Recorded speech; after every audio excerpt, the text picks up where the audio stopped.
of the issues was that the collapse in the 1990s was so total and so absolute in being in a way one of the promised lands of the Soviet Union. They were doing comparatively well in many ways. And then the combination of both being disembedded, so to speak, from these Soviet networks. So where you were maybe had a factory in a factory town, Rustavi, that was part of a broader conglomerate, and you were producing some aircraft parts, etc. And all of this falling apart, plus the civil war in Tbilisi, plus then the breakaway regions. And so when I came here in '99, electricity was something you had for a few hours a day. Now I realize that's the case in many parts of the world today also.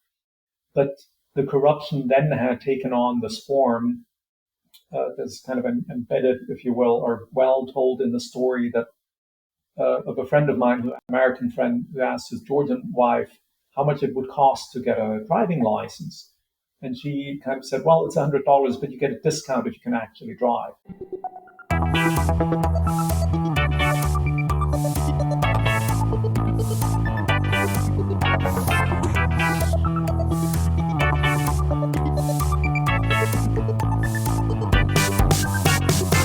Milan ou Tripoli, Vilnius ou Benghazi, Paris, Moscou, on fait le bunga, bunga. Bangkok ou Bogota, Le Caire ou Jakarta, Gustavia, on fait le bunga, bunga. Stockholm ou Monaco, ou Montevideo, Oslo, Tokyo, on fait le bunga, bunga. Hello everyone, welcome back to BungaCast, the global politics podcast at the end of history. I'm today joined by Hans Gutbrod, who's been working in the Caucasus region since 1999, now teaches at Ilia State University in Tbilisi. Hello, Hans. Hello. So, as you may have gathered from that introduction, we're here to talk about Georgia.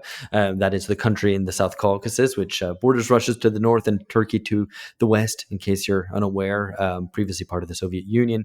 And it's actually a very small country. I mean, one of these things where you think you know what the size of a country is, and you talk about it and you read a little bit about it, and then you go and check up the figures. And it's surprising to learn it's, shy of 4 million, a third of which are in the capital, Tbilisi. And those people just recently went to the polls over the weekend in a very hyped election that was said to be, in a lot of the international media, said to be about Georgia's future, its potential EU membership or closer alignment to Russia, about peace, about territorial integrity, economic growth, democracy itself. A lot of big claims about how pivotal this election was. And I'm interested to find out from Hans very briefly what he thinks about that and whether he agrees with that framing. So the ruling Georgian Dream party, which has been in government since 2012, won 54% of the vote, with four opposition parties sharing around 10% each. But there's allegations of serious irregularities, fraud, and more, and calls for a new vote. So things are very much in the air as we record this on Wednesday, the 30th of October. Before we turn to the election, I wanted to ask you, Hans, if you could give us, this may be a bit of an unorthodox way to start this, but if you could give us a little biography of Mr. Ivanishvili, whose wealth, I understand, is equivalent to almost a quarter of Georgia's GDP. So this sounds like a guy who is a major protagonist in a small country, though maybe a protagonist who keeps his own protagonism relatively hidden, or is maybe a little bit shy of the stage, to put it that way. Yeah, so Bidzina Ivanishvili is really the looming and the dominant figure in Georgian politics. Everything revolves around him. When we talk about the Georgian Dream party, some people think of it, well, is it a kind of nativist party? Is it like, Fidesz? Is it like AKP? What is it like? And what kind of animal is that? And the reality is it's simply the political vehicle of a single man.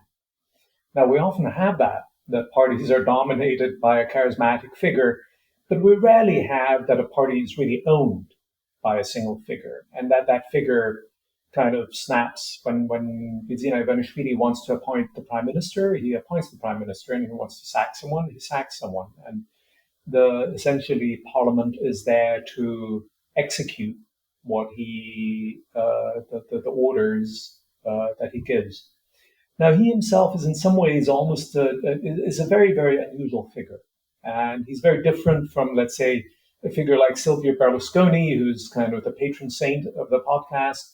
He's not a figure that actually enjoys politics. He doesn't like to be in the middle of things. He's reclusive.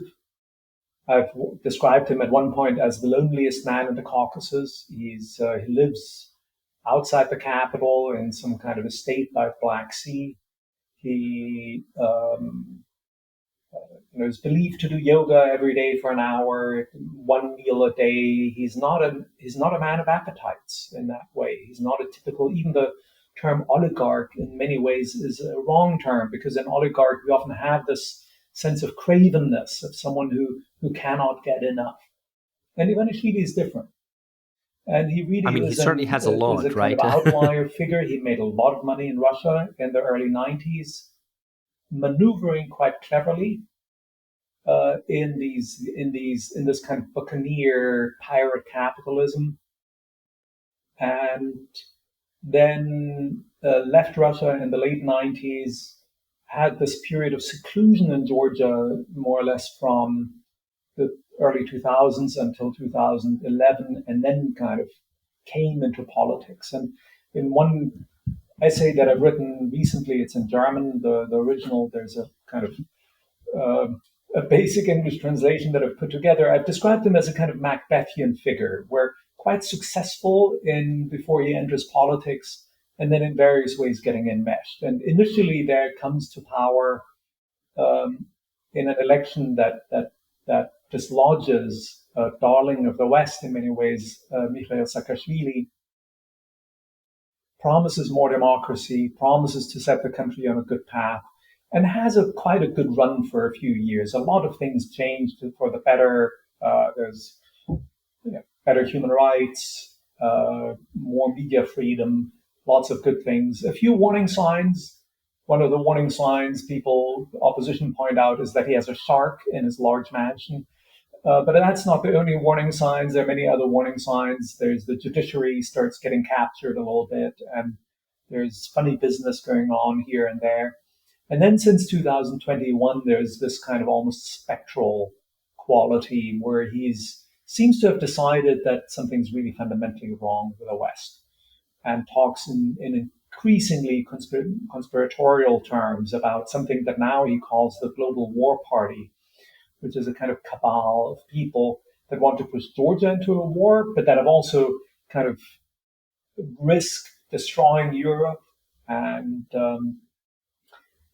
for many people in Georgia, it's the sense that this kind of claustrophobic, spectral view of the world, one where he sees ghosts, is the one that they now live in, and the one that kind of determines what's happened, and the one that's also led to what we've just seen last weekend, which I think many people see as an election that is so rigged that it hasn't just stolen the election. Many people feel that it's stolen the future.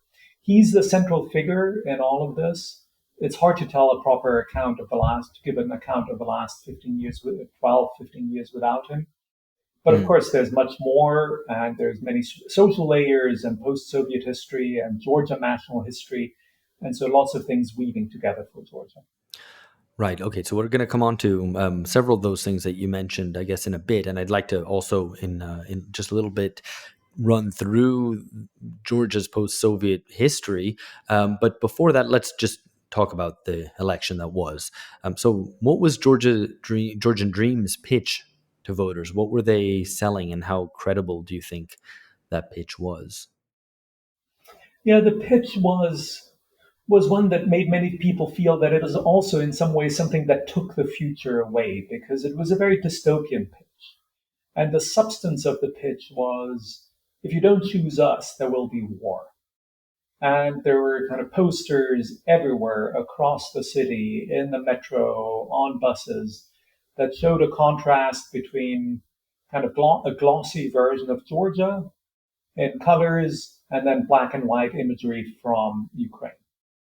And as some people said, it's a way of kind of threatening your own citizens, that if you're not with us, terrible things are going to happen, will be unleashed on you. And of course, Well, I that's a mean, no message war, that no also, war sounds better than more. I mean, the dystopian vision, the dystopian pitch would surely be vote for us for war, which indeed there are many well, politicians who do sell that vision. So yeah, that's right. It's a dystopian vision to the extent that it alleges that people that were in many ways middle of the road, that what their plan is to plunge Georgia into a conflict, and that while there might be some wingnuts at various points, and typically there always are wingnuts on the opposing side in politics, and often on your own also. While there might have been some wingnuts, I don't think anyone seriously suggested that this was what they wanted to do. Yeah, so it was in many ways an extreme pitch. In terms of the real substance, otherwise, of the campaign, the Georgian Dream offered relatively little. And I think the reason for that was that they realized that they had previously promised hundreds of factories, cheap money, lots of support, things would really move forward. And they realized that these promises just hadn't been kept, and that the track record after 12 years was a lot of broken promises. So in that way, it was a very divisive, very ugly campaign. And the reality is that some of these campaigns also work. That was the normal pitch. In effect, the election had little to do with what voters wanted, but that's a different story. right, and I mean, before we come on to what voters may or may not have wanted, what was the opposition's pitch? I understand that they're very fragmented and that they all come out of effectively a single, or most of them come out of the previously ruling party, so haven't been able to kind of cohere around a particular single opposition to Georgian Dream. So what's been their sell, or what is the opposition actually like? Yeah. So one of the things that I'm trying to do is that when people talk about Georgia, that they don't talk about the opposition in the singular, because we talk about opposition parties, and they represent a very, very broad range. You have on the one hand a party called the National Movement that represents uh, Mikhail Saakashvili, ex-president, currently in jail. And then you have that going across the spectrum and including people that would be caring about social justice, not in the Western sense, but really kind of poverty, questions of gambling, minimum wage. So What more social individual justice used to mean? campaigners. Sorry? What social justice used to mean? I mean, a kind of older Yes. style of left liberalism, not the contemporary woke form, but yeah. Yeah, that's right. And so you ended up having actually a relatively broad range of views, down all the way to a candidate that was relatively close to the Georgian Dream. In fact, the person that in the most recent election had run as the prime minister of the Georgian Dream, who in the meantime was also being vilified, so to speak, by the Georgian Dream. So let's say a significant chunk of the people that were across the opposition parties were actually people that initially in 2012, in one way or the other, had been part of a broad tent Georgian Dream coalition, if you will, in better days of what that entailed. They mostly ran on bread and butter issues. So on the outside to the world, this was represented as a kind of, this is the crossroads, Europe or Russia, and partially based on the experience of the Polish election, partially based on very detailed research that was done. So there's a lot of focus grouping going on, a lot of social kind of large scale surveys going on. The decision was weaving these themes of Europe and kind of better jobs and better pensions and investment, weaving that in the background, but actually to talk about pensions, which are paltry at the moment. They're very, very small. To talk about the jobs. Lots of people are migrating, leaving Georgia. And so that, how can I say, the more people know about opposition campaigning, I think on balance, the more impressed they were with how they didn't just go for the simple, oh, we stand for Europe, we have a European flag, therefore vote for us, or they didn't do Project Fear, so to speak, if you want to kind of use that term, the Brexit term, that, everything's just going to be, they try to really get substantial issues, and often even with ideas of how would increased pensions be funded, for example, with a big tax on gambling. Georgia is a haven for gambling for various reasons. And so in that way, that it was actually a comparatively good campaign. But in the end, that again, that didn't matter so much because other issues prevailed in the outcome. Yeah, so I mean, the picture I've got, and also hearing you speak about it now, it sounds quite a lot like the situation in a lot of political situation in a lot of the post-Soviet space, and indeed perhaps even beyond that, of being kind of politically promiscuous, of politicians appearing in one party and then another, and then of these vehicles all being quite ideologically amorphous and often very personalized. So there's not a particularly clear ideological line, often it seems, that can be drawn between these, and indeed between Georgian Dream and the party that ruled, Saakashvili's party that ruled until 2012. I mean, is that correct? Is that your understanding? How would you characterize if there was any shift between Saakashvili's rule and through to Georgian Dream? Well, the early years of the Georgian Dream, I think you can say the early years of the Georgian Dream were characterized by a lot of continuity, and continuity in with regards to kind of a relatively kind of open economic policy, actually with a fair amount of social provision. There often is from the outside, there's a kind of claim that even Saakashvili was just neoliberal.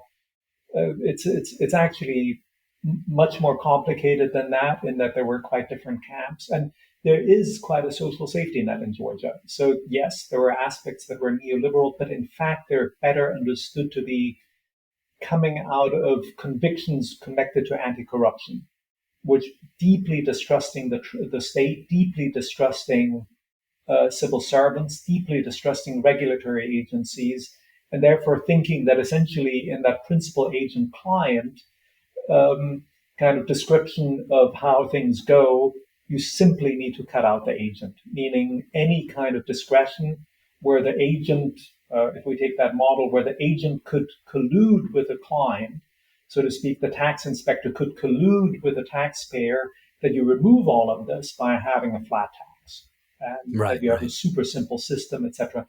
There was a streak of libertarianism in this, but the people that implemented it ideologically, a good chunk of that came out of anti-corruption kind of convictions. And so that continues into the Georgian Dream time. What was missing and remains missing in Georgia, and I wouldn't naturally necessarily characterize myself even as being in that camp, but was, for various reasons, but was a, if you will, center-left or sensible left, left offering that makes very clear to ordinary people how things will be different. And I mean, when I say this, I've yesterday talked to a businessman who also is clearly business, but goes, there was so much plunder in Georgia and in post-Soviet states in the 90s that we just need something that will tell people that some of this is going to be given back, that these deep injustices somehow will be rectified. That's not really on the political spectrum.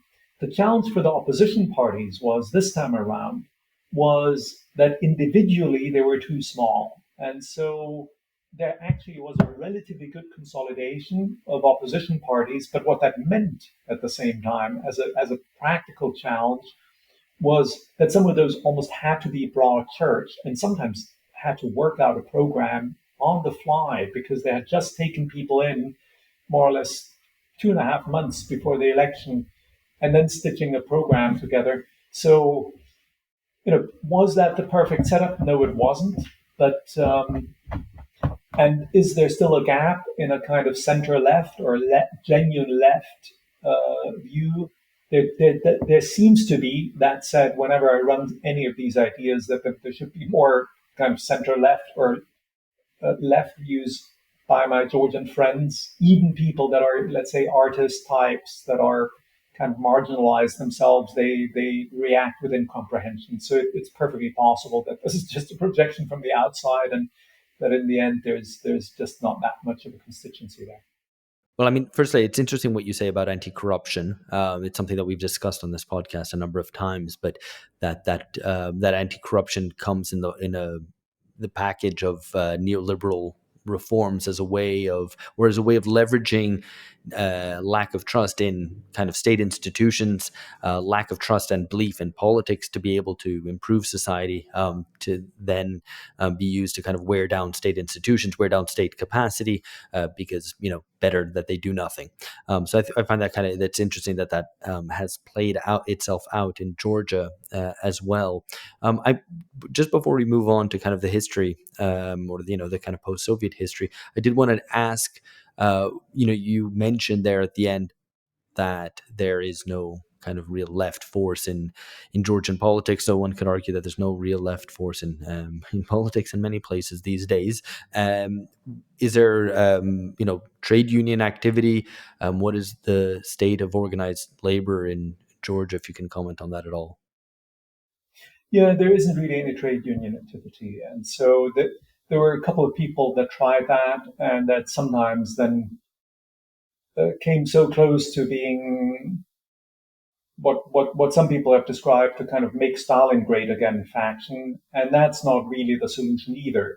So I mean that you then take that into flirting, or sometimes more than flirting, with really absolutely dreadful versions of totalitarianism, and Stalin in particular left a kind of terrible scar in Georgia. And then, well, I mean, yeah, indeed, Stalinists haven't exactly been the biggest fans of working class autonomy anyway. So, I mean, those two things seem to be point in opposite directions rather than in the same direction. Yeah. And I mean, what then also is in Georgia is that, or one of the issues was that the collapse in the 1990s was so total and so absolute in being in a way one of the promised lands of the Soviet Union. They were doing comparatively well in many ways, and then the combination of both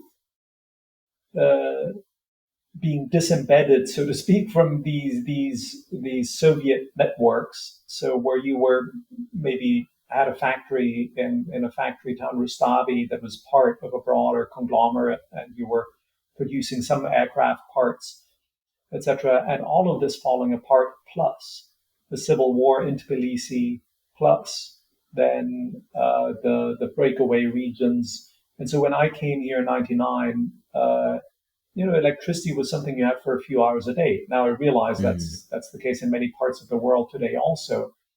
But the corruption then had taken on this form that's kind of embedded, if you will, or well told in the story that of a friend of mine who asked his wife how much, American friend who asked his Georgian wife how much it would cost to get a driving license. And she kind of said, well, it's $100, but you get a discount if you can actually drive. Now, that story, the reason why that's quite telling about what the 90s were like and what the total collapse was like, but it also went along with the carnage on the street. Yeah, so I mean, there's a funny component to that, but it also really meant that things were, that the state had just given up very, very basic functions. And within that collapse, there just wasn't really any industry left. So it wasn't like, let's say, Ukraine or some other places that there was heavy industry. There were a handful of things that were just about on their last gasp, the fertilizer factory or so. But there wasn't the breadth anymore. Plus, extra factor, we have that in some other post-Soviet countries, but that any idea of unionization or creating a collective or similar seemed to have been discredited. Right. No, very good. I mean, this is something which Branko Milanovic, when we had him on the podcast some while ago, he commented that regarding the former Yugoslavia, though, again, this applies elsewhere, it seems as well, that there was no end of history there, that, this framing doesn't make a huge deal of sense. And if we kind of look through Georgia's post-Soviet course, there's quite a lot of things going on, to put it more banally than it deserves. But we're going to get into the details and make it less banal, I think. Yeah. So you've already talked about and hinted at the sort of de-development that went on following the collapse of the Soviet Union, stagnating or going backwards in terms of living standards, deindustrialization, corruption, inequality, etc. So I don't know if you want to comment about what the 90s were like beyond just the chaos. I mean, what was politically going on? This was under Eduard Shevardnadze. Yeah, so it's an incredibly turbulent and complicated time with the first president who is a dissident, the son of one of Georgia's most famous writers. You could make the argument for that for Zviad Gamsakhudia that he himself, in some way, his father several times narrowly escaped execution. He's born 1.5 years after his father has just gone through an absolutely horrendous show trial where he ended up not being the target, but where one of his fellow writers just committed suicide in the writer's house. A story that I think is mirrored or kind of reflected or echoed in Master and Margarita, the kind of one of the key novels of the Soviet Union. And so Zviad Gamsakhudia hates the Soviet Union so much that he is particularly strident. And in the stridency kind of rips up internal friendships and alliances and also blows up, if you will, the ethnic mix that Georgia has. Georgia's, in many ways, a complicated country. Well, is a complicated country. It's, as you described, it's quite small, but it has quite a few ethnicities. It has different religions. There are some Georgians that are Muslim also from in Western Georgia. And Zviad Gamsakhudia takes the approach of a dissident and not of an integrating politician. And so you have fires burning all across the country. Chechnya is just on the border. So there's some instability spills over from there. And so in the end, there's a coup against him, and Eduard Shevardnadze, who kind of connects in some ways to the end of history as someone who kind of made German unification possible, eventually takes over. That's not just a Georgian story. There's a chunk of Russian meddling there also, some of it really, really quite unpleasant. The war in Abkhazia is very bloody and all of this. And Shevardnadze slowly stabilizes the country. Had Shevardnadze left office in, let's say, 1998, so he comes back 92, 93, had he left in 98, people would absolutely celebrate him. But both Shevardnadze is declining himself, and somehow the way of balancing patronage networks, clientelistic networks, or if you will, feudal networks, which worked relatively well in the bracket of the Soviet Union that held things together, in the kind of buccaneer pirate capitalism, is a recipe for absolutely the worst, in the sense that people just plunder everything they can get their hands on. And so again, with that, the electricity goes off because people will sell the generators for scrap, or will sell cables, or will cut down wind shelters, which still affects Georgian agriculture to this day. And as a reaction, kind of a group of reformers then, who initially are with Shevardnadze, these people end up militating and then bringing about the Rose Revolution in 2003, which is typically seen as one of the turning points for Georgia.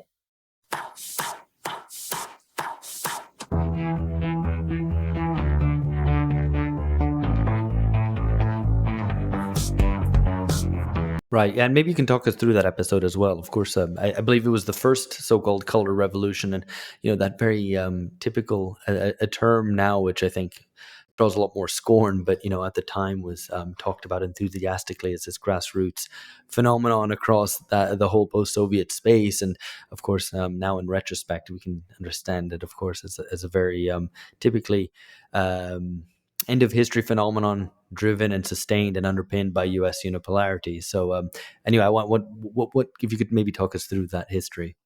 Yeah, it's something that in itself is the really good histories of that I think are still waiting to be written. I saw that up close. I was a long-term election observer with OSCE, or ODIHR as it was called, and um, the in retrospect, it sometimes looks as if there was an inevitability to it, flawed elections, and then lo and behold, then there is the Rose Revolution.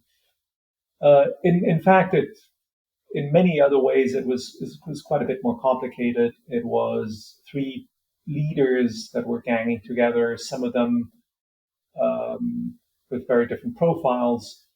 And as the political scientist Gianodia, who's one of kind of luminaries, so to speak, in Georgia, one of the really interesting commentators pointed out, the term revolutionism might not even be the best one, in the sense that it was more the people pulling the government back into the constitutional process, because there had been very, very extensive rigging of the election.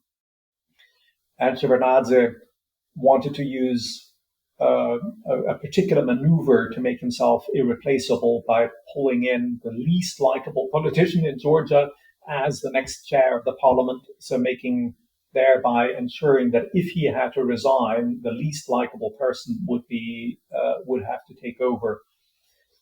In the end, that good chunks of that were quite homegrown, so to speak. I mean, there was quite a few Westerners tried to get Saakashvili to desist from seizing it all. And so this was, in many ways, was really a moment of brilliant tactics, how they did it and how they did that so that it was bloodless.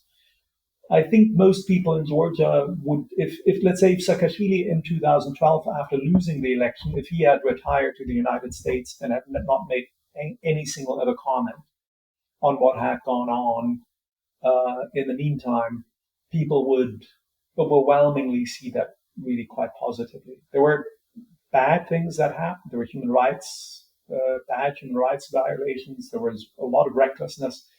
But to live in circumstances where you don't have electricity for many hours of the day, and you never quite know when it's going to go on and when it's going to go off, and to know that essentially in every drive you're going to be shaken down by the police, every longer drive, or you might be shaken down, and that there were students in the university that was utterly corrupt. And I was being kept out of certain departments because they didn't want a non-corrupt teacher in there. And students came into the university. There was one case came into the university just to commit suicide because they were such despair.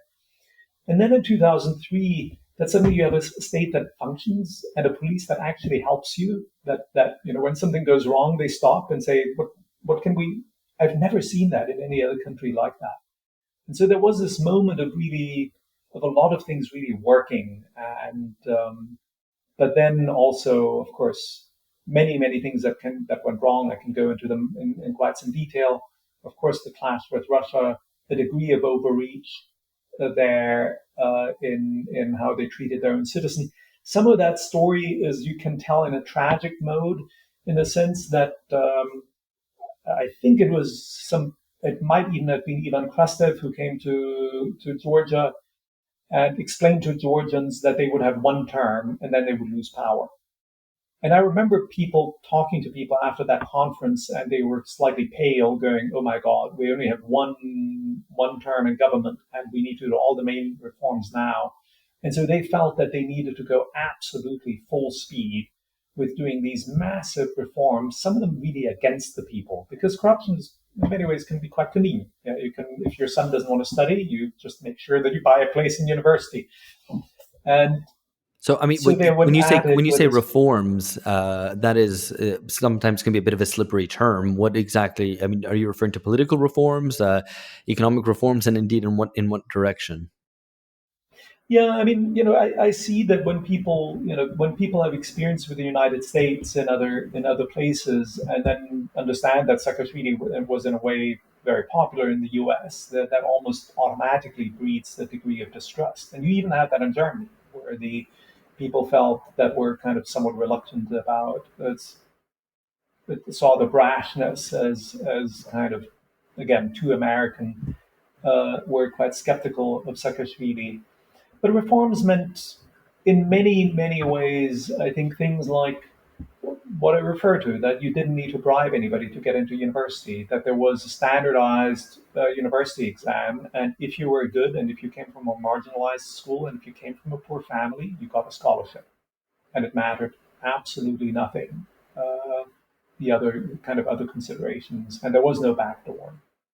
And there was that let's say this police, for example, became something, an engine of, or a chance for people from more marginalized backgrounds to have careers that otherwise in Georgia were pretty nepotistic and pretty much kind of locked in various ways. And reforms, again, would entail that you had a very simple tax system. You don't have to do a tax declaration. You do, you pay the tax at the point of, and so, or reforms would also entail that, and this is still here to this day, there might be better places in the Baltics in terms of getting a passport and kind of closer to citizens. But I mean, the kind of civil registry in Georgia is an absolute dream. Yeah, you could go there. There was a little kind of playground where you could leave your kids. There was a cafe around the corner. People were nice. They tried to help you. And if you kind of the hellscape that you can have in Germany when you try and to get anything done, depending on a little bit which city you're in, but where people are nasty, you can't get an appointment. And here you can potentially get a passport in a single day if you wanted to. And all that sounds a bit trivial if if everything's settled for you. But a lot of these things were really, people felt this is a country you can be proud of. Yeah, and that's great. I mean, and if people told you corruption is in your DNA, and you suddenly realize, actually, no, it's not. We can actually be different, and we don't need to pay a bribe to do business. There are people really going, yeah, we can do this, and that was a good feeling. Again, lots of things going wrong, so it's not a simple story there. Right. No, for sure. Though, yeah. I mean, again, these are reforms in the form of, I guess, good government, anti-corruption, the regularization, rationalization of government, but not a change in the distribution of power or resources, it seems. So over this period, I mean, and really over the past, I guess, the past decade and a half or so, it seems to me, you kind of look through the kind of potted history of events in Georgia, and it's a series of, perhaps I should correct myself, more than a decade and a half, maybe 2 decades, of invasion, of war, of a series of mass protests, of repressions, etc. So quite tumultuous, which is why the reference to the end of history doesn't make sense here. Maybe rings true. How would you characterize this period? And if you could set it for us in contrast to the economic situation, which certainly over the past decade or more than that has seen fairly healthy growth rates for Georgia. So it's not, at least at those top line indicators, been a basket case. Hi there, friends. This is the end of a sample from an episode available only to subscribers at patreon.com/bungacast. For $7 a month, subscribers get at least 4 original exclusive episodes a month, featuring Alex, George, and Phil, as well as our regular contributors, Alex Gurovich, Amberly Frost, Catherine New, and Lee Phillips. We've got episodes on current affairs, extended interviews, exclusive episodes on theory, history, culture, docuseries, analyses of film, and our responses to listeners' questions and criticisms.